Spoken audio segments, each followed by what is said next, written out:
और आम्बेडकरी सामाजिक और धार्मिक संग्राम के धम्ममित्र डॉक्टर वीके भालेराव का निधन, दिल का दौरा पड़ने से हुई मौत, मराठवाड़ा क्षेत्र में शोक की लहर। धम्ममित्र डॉक्टर वीके भालेराव का सोमवार 29 जून की सुबह दिल का दौरा पड़ने से निधन हुआ। उनके आकस्मिक निधन से बौद्ध धम्म संग्राम में शोक की लहर व्याप्त हुई है। महाविहार बावरी नगर दाभड़ की प्रथम बौद्ध धम्म परिषद से डॉक्टर भालेराव महाउपासक डॉक्टर एसपी गायकवाड़ का साथ दे रहे थे। आम्बेडकरी सामाजिक और धार्मिक संग्राम में उनका अच्छा योगदान रहा।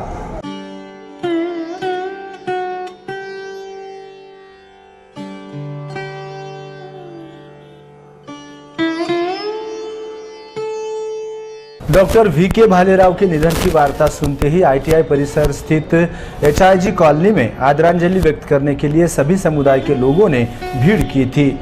तो कि महाविहार बावरी नगर दाभड़ बौद्ध तीर्थ स्थल के निर्माण से डॉक्टर भालेराव महाउपासक डॉक्टर एसपी गायकवाड़ के साथ चलते रहे। पहली अखिल भारतीय बौद्ध धम्म परिषद से इस वर्ष संपन्न हुई 28वीं बौद्ध धम्म परिषद के 2 दिवसीय समूचे कार्यक्रमों का उन्होंने सूत्र संचालन किया। इसके अलावा बावरी नगर महाविहार में आयोजित हर कार्यक्रम में वे महत्वपूर्ण भूमिका निभाते रहे। महाउपासक डॉक्टर एसपी गायकवाड़ के वे चहेते होने के साथ ही उनके बाएं हाथ के रूप में वे जाने जाते थे। वे महाराष्ट्र ग्रामीण बैंक में वरिष्ठ व्यवस्थापक थे। बैंक का कामकाज संभालते हुए इधर धम्म कार्य में भी वे अपना अतुलनीय योगदान देते रहे। बौद्ध धम्म ही विश्व का सबसे बड़ा मानव कल्याणकारी धम्म है। इसी के माध्यम से विश्व में शांति स्थापित होगी, ऐसा उनका मानना था। वर्ष 2005 में वे महाराष्ट्र ग्रामीण बैंक से सेवानिवृत्त हो गए। उसके बाद उन्होंने पूर्ण रूप से महाविहार बावरी नगर में अपना समय व्यतीत किया। 14 दिसंबर 1945 को मुदखेड़ तहसील के टाकली गांव में उनका जन्म हुआ था। बैंक में नौकरी के कारण वे नांदेड़ में ही रहने लगे थे। शहर की एचआईजी कॉलोनी में उनका निवास रहा। सोमवार 29 जून की सुबह उनको दिल का दौरा पड़ा, जिसके कारण उनकी मौत हो गई। इससे समूचे मराठवाड़ा क्षेत्र में शोक की लहर व्याप्त हुई। उनके जाने से बौद्ध धम्म संग्राम को अपरिमित नुकसान हुआ है, ऐसी शोकाकुल प्रतिक्रियाएं व्यक्त की जा रही है। आपलं जे काम होत होतं ना, ते 28 वर्षापासून त्याने केलेलं आहे। प्रत्येक वर्षाची धम्म परिषद त्याने नोंद केलेली आहे। त्याने आयुष्यामध्ये धम्म कार्यासाठी खूप प्रयत्न केले आहेत। माझं नाव भंते दिनरत्न थेरो, त्याच्यामध्ये त्याने माझं जीवनचरित्र लिहिलं आहे। हिंगोलीचे भंतेजी आईचं देखील जीवनचरित्र लिहिलेलं आहे। एक एक शब्द माणसाच्या तोंडातून निघाला त्याने नोंदच करून ठेवलेला आहे। डॉक्टर गायकवाड साहेबांच्या बरोबर नेहमी राहायचे सावलीसारखे आणि धम्म कार्य करीत राहायचे। त्यातल्या त्यात माझं देखील नुकसान झालेलं आहे, कारण असे माणसं दुर्मिळ असतात।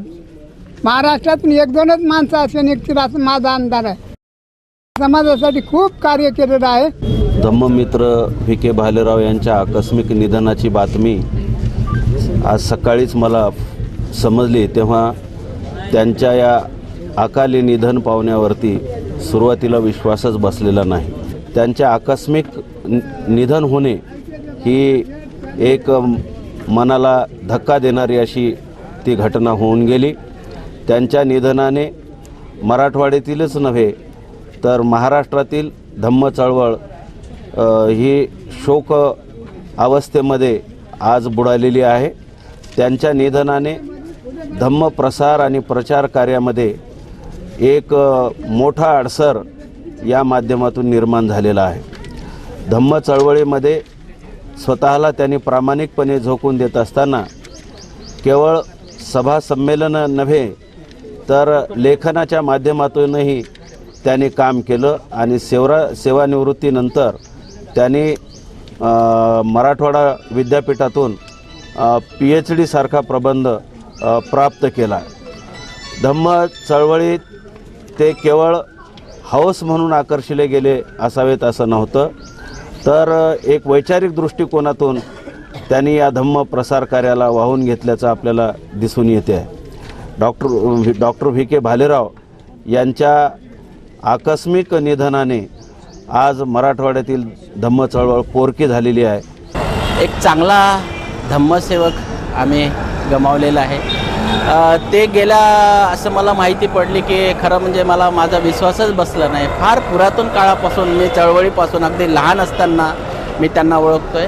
डॉक्टर बाबासाहेब आंबेडकरांनी दिलेल्या 22 प्रतिज्ञा, अरविंद सोनटके जॉईंट कमिशनर आहेत इन्कम टॅक्सचे, त्यांना जेव्हा माहिती पडलं ते म्हणायला लागले की जिथे जिथे 22 प्रतिज्ञाचं होत होतं तर ते म्हणायला लागले की बाबासाहेबांनी दिलेले हा 22 प्रतिज्ञा हे एक जालिम औषध आहे। अलीकडच्या काळामध्ये हे इतकं समाजाने ते जपून हे करायला पाहिजे, ते शस्त्र आहे आणि 22 प्रतिज्ञा जर आचरणात आणत आपण फार मोठी अशी क्रांती करू, अशा पद्धतीचे विखे भालेराव होते। आणि अलीकडे त्यांनी ज्यांच्यावर डॉक्टरेट मिळवलं ते डॉक्टरेट मिळवलं तितकं अभ्यास पूर्ण करून मिळवलं की न भूतो न भविष्यती असा त्याचा ग्रंथ होता, तो ग्रंथही मी चाळला आहे। अशा या विखे भालेरावांना माझं म्हणजे कल्चरल असोसिएशनच्या वतीनं, महाराष्ट्र ऑफिसर्स फोरमच्या वतीने या दोन्ही संस्थेचे जे आजीव सभासद होते त्यांना मी माझ्यातर्फे भावपूर्ण आदरांजली व्यक्त करतो। आज नांदेडमधल्या बौद्ध धम्माच्या चळवळीचं सगळ्यात मोठं नुकसान असं आहे की ज्या चळवळीला बौद्धिकतेच्या दृष्टीनं मोठं करण्यामध्ये, या धम्माच्या चळवळीला बुद्ध धम्माच्या खऱ्या अर्थानं वाटेवर नेण्यासाठी, आंबेडकरी विचार हे प्रगल्भ करण्यासाठी म्हणून विखे भालेराव हे या चळवळीसाठी खूप मोठं नाव होतं आणि खूप महत्त्वाची व्यक्ती म्हणून होते आणि त्यांच्यामुळं या धम्माच्या चळवळीचं खूप मोठ्या प्रमाणात नुकसान झालेलं आहे आणि हे नुकसान मला असं वाटतं की पुन्हा कधी भरून येणार नाही। आणि याचबरोबर डॉक्टर SP गायकवाड यांचा जो सहकारी गेला त्याच्यामुळं या सहकार्याचं सुद्धा खूप मोठ्या प्रमाणामध्ये SP गायकवाडांचं सुद्धा या चळवळीमुळं खूप मोठं नुकसान विखे भालेराव यांच्या जाण्यामुळं झालेलं आहे। भालेराव साहेब जे होते, कार्यक्रम होता संविधानाचा, त्या कार्यक्रमाला आम्ही बोललो होतो लेबरकरांना, तिथं एकदम त्यांनी ते असं प्रवचन दिलं, सगळे लोक हरस झाले आणि त्यांनी एक मुद्दा सांगितला, बाबरी दाभडच्या बाबरी नगरमध्ये मी त्याच्यावर PhD केलेली आहे, गाड्या अभ्यास होता, त्याच्यावर त्याने बोलले। सामाजिक जे काही त्यांची बांधिलकी होती, धम्माबद्दल जे काही त्यांचं विचार होते, योगदान होतं, ती फार मोठी पोकळी झालेली आहे। तर ती पोकळी सध्या भरून निघणं मुश्किल आहे। त्यांनी जे पुस्तक लिहिलेलं आहे बावरी याच्यामध्ये, ते पुस्तक मी बघितलं, पुस्तक मी वाचलेलं आहे। तर त्या पुस्तकामध्ये त्यांनी जे काही इतिहास लिहिलेला आहे ते संपूर्ण इतिहास वाचण्यामध्ये आलेला आहे आणि साहेबांच्या जाण्यामुळं फार मोठं धम्माच्या बाबतीत तरी नुकसान झालेलं आहे। डॉक्टर SP गायकवाड आणि ते रात्रंदिवस धम्माचा कार्य करत होते आणि नेहमी विखे भालेराव साहेबांचे सम्राटमध्ये ते नेहमी लेख द्यायचे धम्माविषयी आणि लोकांना त्यांच्याबद्दल माहिती झाली आणि लोक खूप हुशार झाले आणि धम्माचं कार्य खूप चांगलं केलं। आणि त्याच्यानंतर आज ते गेले, त्याच्यामुळं खूप नुकसान झालं धम्माचं। आमचं एक सोनं हरवल्यासारखं झालं सर। खरं तर आम्हाला साहेबामुळे सगळं काही सहकार्य, सुजाता महिला मंडळ बघलं का साहेब खूप सन्मानानं असं आनंदून जात होते। आम्ही तर त्याच्या साहेबामुळे तर आम्ही जरा रुळत आलो होतं, विहारात आलं का सुजाता महिला मंडळ असलं तर साहेबाला चांगलं वाटायचं। आमच्यातून एक आमचा सन्मानी उपासक गेल्यामुळे आम्हाला खूप वाईट वाटते। सुजाता महिला मंडळ त्याच्या पाठीशीच होते, आम्हाला खूप सहकार्य साहेबांचं होतं। डॉक्टर विखे भालेराव गेल्यानंतर आमच्या समाजाचं खूप नुकसान तर झालंच, त्यातल्या त्यात महिलांना सांभाळून नेणारा एक नेता गेला, त्याच्यामुळे खूप भारी नुकसान महिलांचं झालेलं आहे। आणि त्यांनी जे बावरीवर प्रबंध लिहिला ते सगळ्यात वाचण्यासारखा आणि वाचल्यानंतर संपूर्ण बावरीबद्दल माहिती मिळण्यासारखा लिहिलेला आहे।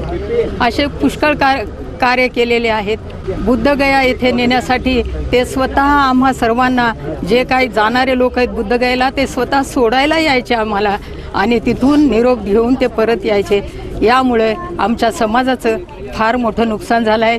विखे भालेराव भाऊंना हेच आमचे आदरांजली श्रद्धा। श्रीलंका, म्यांमार, थाईलैंड आदि देशों का दौरा किया था। 2 धम्मगुरुओं के यानी भिक्षुओं के जीवन चरित्र, लंकाद्वीप, बुद्ध दर्शन, धम्मदान, बुद्धकालीन बावरी ब्राह्मण और बावरी नगर की ऐतिहासिक धम्म परिषद आदि उनकी ग्रंथ संपदा है। भालेराव ने मुदखेड़ तहसील के येली चिलपिंपरी, टाकली, खुजड़ा, मालकोठा, वजीरगांव आदि गांवों में भीम जयंती की शुरुआत की। उनकी इस आकस्मिक मौत से एचआईजी कॉलोनी में दिन भर लोगों का तांता लगा रहा। जिले समेत अन्य जिलों के लोगों ने भी उनको यहां आकर आदरांजलि अर्पित की। दौरान सोमवार की शाम 6:30 बजे शहर की मुख्य सड़कों से डॉक्टर वीके भालेराव की अंतिम यात्रा निकाली गई। इस दौरान जगह जगह लोगों ने उनको भावभीनी श्रद्धांजलि अर्पित की। शाम 7 बजे गोवर्धन घाट स्मशान भूमि में डॉक्टर भालेराव पर बौद्ध संस्कार विधि से क्रियाकर्म किया गया। इस समय भदंत डॉक्टर खेमधम्मो, भदंत उपगुप्त महाथेरो, इनके समेत भिक्षु संघ और भारी जन समुदाय उपस्थित था।